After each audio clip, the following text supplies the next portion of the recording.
Turn up the volume is what people with impaired hearing sometimes say while watching TV with family or friends. But a new generation of hearing aids may soon change all that. Our cover story is reported by David Pogue, tech critic for Yahoo Finance. Meet Dick Pogue, Cleveland lawyer. He's 90 years old. He goes to the office 6 days a week. And he's my dad. Oh, you dog. My dad doesn't make many concessions to aging. About the only one I've noticed is that he wears hearing aids. There it is. Under what circumstances do you wear them? Movies? Wear them at movies, yes. And watching TV? I do wear them watching television. Talking to mom? When I'm listening to her. Most people with hearing loss get it by getting older. 2 out of 3 people over 70 have trouble hearing. But what's really surprising is how many of them don't get hearing aids. On average, about 20% of adults who have a hearing loss actually use a hearing aid. I mean, 20%.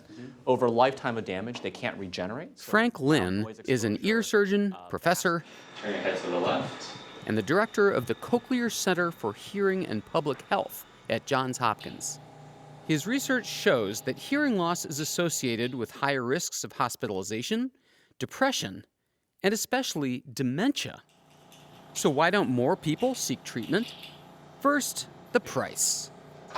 The average cost to get a pair of hearing aids in the United States is about $4,700, which is remarkable, right? Because that basically means then for the average American that this could be their 3rd largest material purchase in life after a house and a car. Wow. So it's incredibly expensive. How much of hearing aids does insurance cover? So the vast majority of insurance companies don't cover hearing aids. But cost is only one obstacle. Some people are also embarrassed to wear hearing aids. Some people don't realize how much smaller hearing aids have become over the decades. And some people are put off by the hassle of getting them. In the U.S., you can't get hearing aids without testing and consultation with a doctor or audiologist. Today, most of the world's hearing aids are made by 6 companies. Only one is headquartered in the U.S., and that's Starkey, near Minneapolis. I've been in everybody's ears. Starkey's founder and CEO is Bill Austin. Ford, Reagan, Clinton. He's had some experience. You didn't treat the Pope, did you? Actually, we did. Oh my gosh. I don't actually need hearing aids, yet. So it's a light and a camera? But Starkey's team treated me to a Pope-worthy fitting experience. That's amazing. First, a cleaning. You do have narrow ear canals. I know. I wanted to give you a challenge. All right, and there's your eardrum. Wow. That's a sight a lot of TV correspondents never show their viewers right there. I'm ready. Into the chamber. Yeah. Then, the hearing test. You do have small ear canals. Yeah, I'm getting that. Say the word skin, Skin, toe, toe, owl. owl. Shakespeare at 8. You have a narrow opening here. That seems to be the takeaway today. Then, a molding session for hearing aids that will exactly fit into my ears. So this is called taking an impression? Yes. This blue liquid plastic takes about 5 minutes to solidify. Oh, I can hear again. And voila, you make a good impression.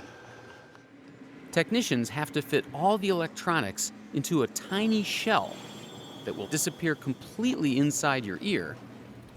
That's it. That's all you need. All right. I'm going to slip this in your right ear. Okay. Can you see it? Can see You it? can't see any hearing aids there. Or you can get the kind that slips over your ear. There you go. Oh, that's nice. They have room for a lot more features. You can listen to music from your phone or make phone calls. They even have different presets for different sonic environments. I'll have one that would be more for crowd or when you're in a noisy area. Think that sounds fancy? You ain't heard nothing yet. It will transform the hearing aid with sensors and artificial intelligence to become a true gateway to your health. Starkey's chief technology officer, Achin Bomik, met me inside one of the company's echo-proof testing chambers. He's adding more sensors to their hearing aids. This new model, for example, can monitor your steps like a Fitbit. Eventually, it will even be able to notify loved ones if you've fallen. But probably the number one technology most hearing loss sufferers would like to see now is just the ability to understand someone talking across the table from you in a restaurant. Why can't we lick that? Yes, I think we are close to cracking the problem. We'll be able to do that by detecting where are you looking? Are you looking at me? Are you looking at the person over there? But even basic hearing aids cost an ear and a leg. And this is why. That looks good. 2/3 of the price is all those doctor services, testing, customization, and follow-up, all bundled in that price. But Frank Lin became convinced that people with mild hearing loss don't need all that. They might be content with something more generic that costs 1/10 as much. The importance of the present bill instructing the FDA to So his team worked with Congress to successfully pass a new bill. For the first time, you'll be able to buy hearing aids over the counter. which effectively means by August of 2020 that we will have the ability for companies to basically sell hearing aids directly to consumers. Companies like Bose, Samsung, Apple could all enter the market now. One, it helps the access, obviously, because you don't need a prescription. Two, the cost would come way down, right? Yep. The 6 big companies who make hearing aids, you're taking direct aim at their spreadsheet. Yes and no. It's an industry and a profession and a practice that's been built up over the last several decades, and now we're disrupting the model. If we think hearing is so important for public health, then that's how we need to advance the field. The new law will create a new class of hearing aids, much less customized, but also much less expensive. They may resemble these devices. So these are PSAPs, personal sound amplification product. Nicholas Reed is an audiologist at the Johns Hopkins School of Medicine. These PSAPs are on the market today, but legally they can't be called or marketed as hearing aids. But when this new law kicks in, some of these things on the table here might now be allowed to be called hearing aids. I think several of these items on the table would meet the standards that will be set up. Some of these over-the-counter devices have some pretty cool features too. I tried them out. This is the Super Ear. Oh, this is the microphone That's here? the mic, yeah. So I could kind of sit like this, and it's bulky, but you get a nice signal. And it feels kind of cheap. It can't be that expensive. I think these retail at $79.99. Yeah. Yeah, $80. This is Bose. I think it's a $500 device. Let's turn on the device. You're probably So wait a getting, minute, are these noise canceling? These have noise cancellation. Because all of a sudden the general hiss of the room went away. You yourself did a study. Yeah. And you compared these $200, $300, $400, $500 things with these multi-$1,000 hearing aids. And what were the results? In a controlled environment, they improved speech understanding about as well as a hearing aid. As you could probably guess, the big hearing aid companies say they're not as good as their products. In a restaurant or backgrounds of noise, they just don't perform. Chris McCormick is the chief marketing officer at Starkey. So what's going to happen when people are allowed to buy hearing aids without the audiologist services? The concern is people trying to self-diagnose, people trying to self-program.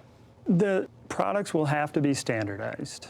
And the problem with that is everybody's hearing is different. So everyone noticed a difference when you try them on? Bottom line, the world of hearing aids is about to improve dramatically. They recharge in their case, and then both at the expensive end and, thanks to that new law, over the counter. We're going to switch to your left ear, okay? In the meantime, if you're among the 80% who could use hearing aids but haven't looked into it, say the word room. Room.